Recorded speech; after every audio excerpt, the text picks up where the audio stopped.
नमस्कार, मैं सुनीता कथा मंथन में आप सबका स्वागत करती हूँ। कथा मंथन में आज सुनिए शिवानी जी द्वारा रचित कहानी सती, जो आईएससी पाठ्यक्रम में है और इसका मैंने एक बार और डाल रखा है, परंतु मुझे माफ़ कीजिएगा, उसमें मैंने थोड़ा साउंड इफ़ेक्ट्स डाल दिए थे। इसके कारण सही से नहीं सुनाई दे रहा है ऑडियो जो है, तो मैं इस कहानी को फिर से अपलोड करती हूँ। मुझे ये था कि मैंने ये कहानी फिर से कर दी है, पर मुझे नहीं ध्यान था कि मैंने नहीं की है। तो मैं एक बार फिर ये कहानी आप सब स्टूडेंट्स के लिए जिनके आईएससी एग्ज़ाम हैं उनके लिए फिर से एक बार अपलोड कर दे रही हूँ वीडियो। और इसका पार्ट 1 है जिसमें पूरी कहानी रहेगी। पार्ट 2 में इसका सारांश और इससे संबंधित प्रश्न उत्तर, क्वेश्चन आंसर 2020 में जो सजेस्टिव क्वेश्चन आंसर है वो सब मैं इसके पार्ट 2 में अपलोड कर दूंगी, सारांश भी उसमें अपलोड करूंगी। तो इस वीडियो में मैं पूरी कहानी डाल रही हूँ और कल तक इस वीडियो का दूसरा पार्ट, सारांश, क्वेश्चन आंसर सब अपलोड हो जाएगा। तो आप पार्ट 1 सुनने के बाद पार्ट 2 भी सुन सकते हैं। शिवानी जी के बारे में तो आप परिचित ही होंगे। उपन्यास और कहानी जगत में इनका एक महत्वपूर्ण योगदान है। सुंदर चित्रण, भाषा की सादगी और पहाड़ी जगत का, पहाड़ पे रहने वाले लोगों की संस्कृति और उनका जीता जागता वर्णन, तो समझ लीजिए कि ये शिवानी जी की ही लेखनी है। क्योंकि उनके लेखन में कुमाऊनी शब्द और मुहावरों की भरमार है, क्योंकि उनकी प्रत्येक रचना में कुमाऊं के ही सूर्योदय एवं सूर्यास्त तक सीमित रहती है। तो पहाड़ी जीवन की संस्कृति हमें उनके हर कहानी में देखने को मिलती है। शिवानी जी अपनी कृतियों से सामाजिक रूढ़ियों तथा आडंबरों पर करारा व्यंग करती हैं। इनकी प्रमुख रचनाएं हैं विषकन्या, करिए छीमा, लाल हवेली, अपराधिनी आदि। अच्छा, शिवानी जी की अन्य कहानियाँ आप शिवानी जी की कहानियाँ प्लेलिस्ट में जाकर के भी आप देख सकते हैं। मैंने उसमें सारी कहानियाँ उनकी अपलोड कर रखी हैं।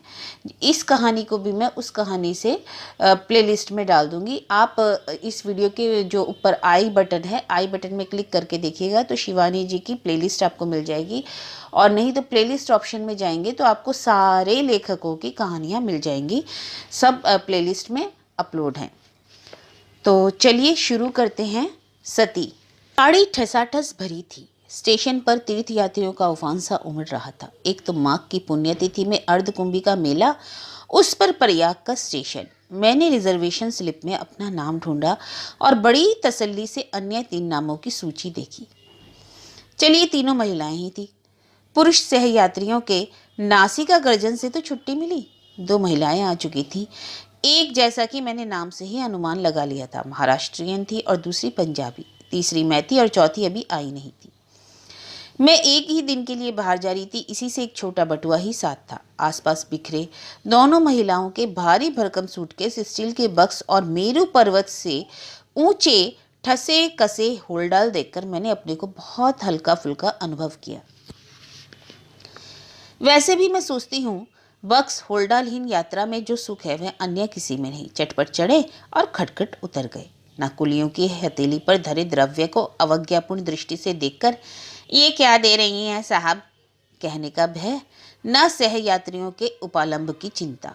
मेरे साथ ही महाराष्ट्री महिला ने अपने वृद्धाकार स्टील के बक्स एक के ऊपर एक चुनकर पिरामिड से सजा दिए थे। लगता था वह प्रत्येक वस्तु के लिए स्थान और प्रत्येक स्थान के लिए वस्तु की उपादेयता में विश्वास रखती थी। वह स्वयं बड़ी शालीनता से लेटकर एक सीध में 2 तकिए लगाए एक मराठी पत्रिका पढ़ने में ताल्लीन थी। दूसरी पंजाबी महिला के पास एक सूटकेस, टोकरी और बिस्तरा ही था, पर तीनों बेतरतीबी से बिखरे पड़े थे। उनका एक सुराहीदान, जिसकी एक टांग अधिकांश सुराहीदानों की भांति कुछ छोटी थी, बार बार लुढ़क कर उनको परेशान किए जा रहा था। वे बेचारी चश्मा उतार कर रखती, हाथ की जासूसी अंग्रेजी पुस्तक जिसे पढ़ने में उन्हें पर्याप्त रस आ रहा था, औंधी कर बर्थ पर टिकाती, झुंझलाकर सुराहीदान ठिकाने से लगाकर जैसे ही हाथ की पुस्तक में रस की डुबकी लगाती कि सुराहीदान फिर लुढ़क जाता। मुझे उनकी उलझन देखकर बड़ी हंसी आ रही थी। वैसे मैं उनकी परेशानी काफ़ी हद तक दूर कर सकती थी, क्योंकि सुराइधन मेरे पास ही धरा था। मैं उसकी लंगड़ी टांग को अपनी बर्थ से टिकाकर लुढ़कने से रोक सकती थी, पर सुराही की ऐसी बेतुकी काट की सवारी में साथ लेकर चलने वालों से मुझे तनिक भी सहानुभूति नहीं।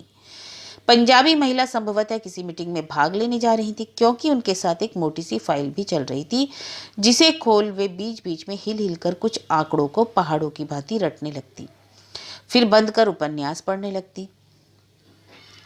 उनकी सलवार, कमीज, दुपट्टा, यहाँ तक कि रुमाल भी खद्दर का था। शायद उसी के संघर्ष में उनकी लाल नाक का सिरा और भी अबीरी लग रहा था। उनके चेहरे पर रौब था, किंतु लावण्य नहीं। रंग गोरा था, किंतु खाल में हाथ की बुनी खादी का सा खुरदुरापन।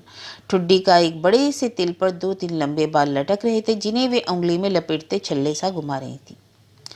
या वे प्रौढ़ा कुमारी थी या फिर विधवा, क्योंकि चेहरे पर एक अजीब रीतापन था। जीवन के उल्लास की एक आध रेखा मुझे ढूंढने से भी नहीं मिली। जासूसी पुस्तक को थामने वाले उनके हाथों की बनावट मर्दानी और पकड़ मजबूत थी। ये वे हाथ नहीं हो सकते, मैं मन में सोच रही थी, जो बच्चों को मीठी लोरी की थपकने देकर सुलाते, पति की कमीज में बटन टाकते या चिमटा सरसी पकड़ते। ये वे हाथ नहीं है जिनकी हस्तरेखाओं को उनकी कर्म रेखाएं धूल काली की दरारों में से मलिन कर देती हैं। और मेरा अनुमान ठीक था। स्वयं ही उन्होंने अपना परिचय दे दिया। वे पंजाब के एक विस्थापित स्त्रियों के लिए बनाए गए आश्रम की संचालिका थी। हाल ही में विदेश से लौटी थी और लखनऊ किसी समाज कल्याण गोष्ठी में भाग लेने जा रही थी। समाज सेविकाओं में उनका नाम अग्रणी था। महाराष्ट्री महिला के परिचय का कोई प्रश्न ही नहीं उठता था। उस स्वल्प भाषणी सुंदरी प्रौढ़ा में ने हमसे किसी को भी मैत्री का हाथ बढ़ाकर प्रोत्साहित नहीं किया। हाथ की मराठी पत्रिका को पढ़ती वे कभी स्वयं मुस्कुराती जा रही थी या कभी गहरी उदासी से गर्दन मोड़ ले रही थी। स्पष्ट था, किसी कुशल मराठी कथा लेखक की सिद्ध कलम का जादू ने कठपुतली सा नचा रहा था। वे हमारे डिब्बे में होकर भी नहीं थी। उनके गोरे रंग पर उनकी लाल शोलापुरी साड़ी लपेट सी मार रही थी। गोल परिपाटी से बंधा गया जूड़ा एड़ी चुंबी केश राशि के मूलधन का परिचय दे रहा था।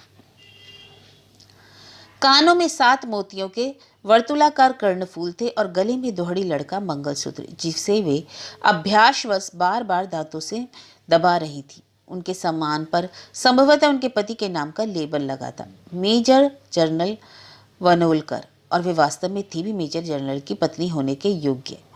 पूरे चेहरे में दोनों आंखें ही सबसे ज्वलंत आभूषण थी। वे कुछ बोल नहीं रही थी, पर वे बड़ी बड़ी आंखें हंसती मुस्कुराती परिचय देती, मजाक उड़ाती जा रही थी। कभी मुझे देखती, कभी उस पंजाबी महिला को, पर आंखें चार होते ही बड़ी अवज्ञा की से दृष्टि फेर मंगलसूत्र दांतों में दबा पत्रिका पढ़ने लगती। गाड़ी ने सीटी दी और ठीक इसी समय हमारे साथ की चौथी महिला ने डिब्बे में प्रवेश किया। गाड़ी मानो उन्हीं के लिए रुकी थी। डांट डपट की फुफकारें छोड़ती गाड़ी चली और उसी धक्के के साथ वे महिला फद से सीट पर लुढ़क पड़ी। उनके हाथ में बेत की बनी एक छोटी सी टोकरी थी और कांख में चौकोर बटुआ दबा था। उफ, लगता था गाड़ी छूट ही जाएगी। बाप रे बाप, कैसी दौड़ लगानी पड़ी। मैं उन्हें देखती ही रह गई। समाज सेविका ने जासूसी उपन्यास बंद कर दिया। मराठी मोनालिसा ने चश्मा उतारकर हाथ में ले लिया और बैठ गई। हम तीनों की ही दृष्टि उस चौथी पर आबद्ध हो गई। दोष हमारा नहीं था, चीज भी देखने लायक थी। हमारा घूरना उन्होंने भांप लिया। केम्बेन, बहुत लंबी हूं ना मैं? वह हंसी। 6 foot 10.5 inch to be exact, शायद भारत की सबसे लंबी नारी। चलिए, यह अच्छा है कि इस डिब्बे में आज हम चारों महिलाएं हैं, नहीं तो मुँहे पुरुष भी मुझे घूरते। फिर वे दनादन हमारा इंटरव्यू लेने लगी। पहला प्रहार मुझ पर ही हुआ। समाज सेविका ने ठक ठक कर 2-3 रूखे उत्तरों के चाटे धर दिए। महाराष्ट्री महिला ने हिंदी नहीं जानता कह पीठ फेर ली, तो उस महिला ने त्रुटिहीन अंग्रेजी का धारा प्रवाह भाषण झाड़ दिया। मुझे मदालसा कहते हैं, मदालसा सिंघाड़िया। कल ही प्रिटोरिया से आई हूँ अपने पति की मृतदेह लेने। चौंक गई मैं। समाज सेविका ने अपने रूखे व्यवहार पर लज्जित होकर चट आगे बढ़ उसके दोनों हाथ थाम लिया। अरे राम राम राम, कोई दुर्घटना हो गई थी क्या? उन्होंने बड़ी दर्द से पूछा।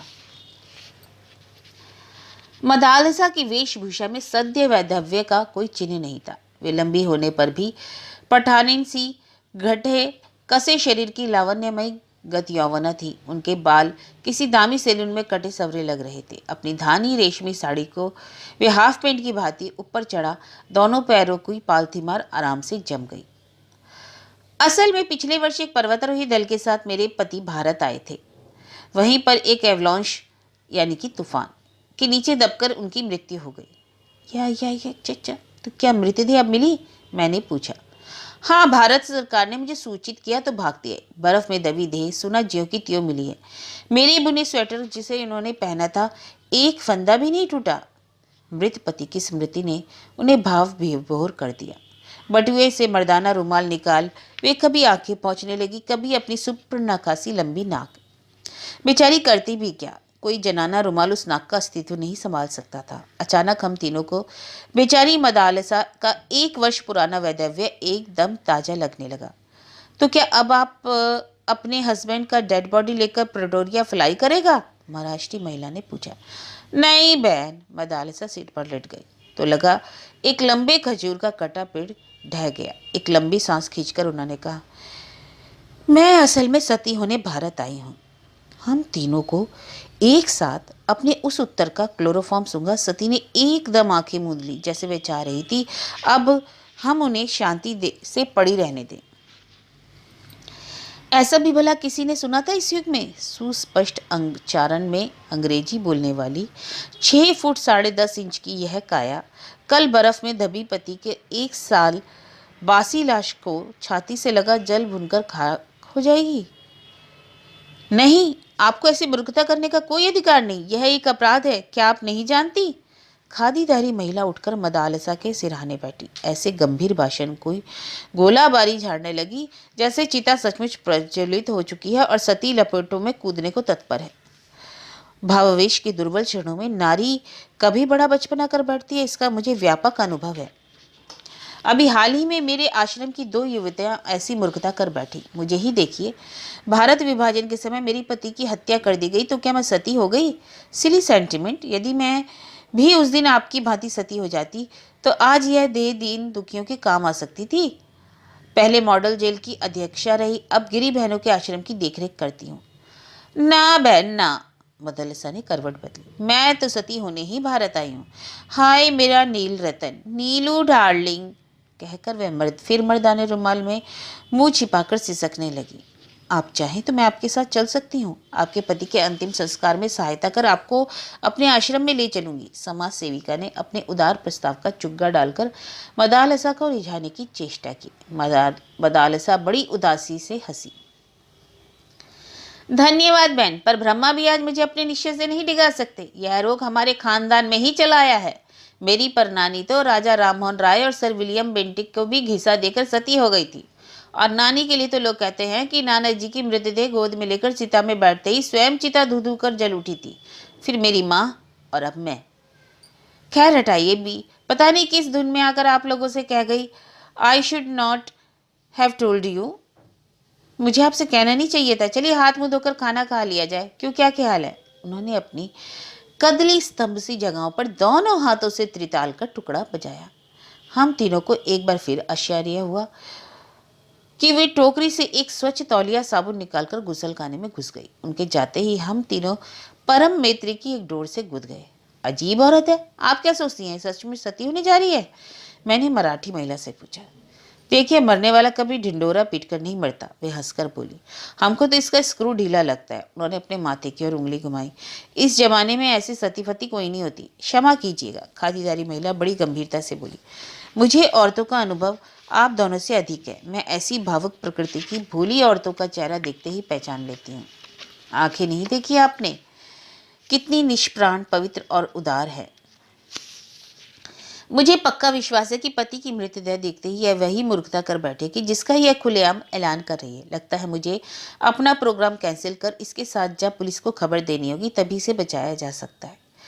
इतने ही में मदालसा हाथ मुंह धोकर ताजा चेहरा लिए आ गई। मेलगाड़ी वन, ग्राम, नदी, नाले, पुल कूदती फांती सर्राटे से भागी जा रही थी। मदालसा ने अपनी टोकरी खोलकर नाश्तादान निकाल लिया। जैसे खरबूजे को देखकर खरबूजा रंग पकड़ता है, ऐसे ही एक यात्री को देख दूसरे से यात्री को भी भूख लग जाती है। क्षण भर में सती प्रथा पर चल रही बहस कपूर धुएं की भांति उड़ गई और चटाचट नाश्तेदान खुलने लगे। आइए ना एक साथ बैठकर खाया जाए, मदालसा ने कहा और बड़े यत्न से स्वच्छ नैपकिन बिछा छोटे छोटे स्टील के कटोरदान सजाने लगी।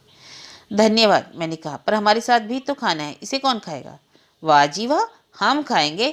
ईश्वर ने यह 6 फुट 10.5 इंच दुर्ग आखिर बनाया किस लिए है?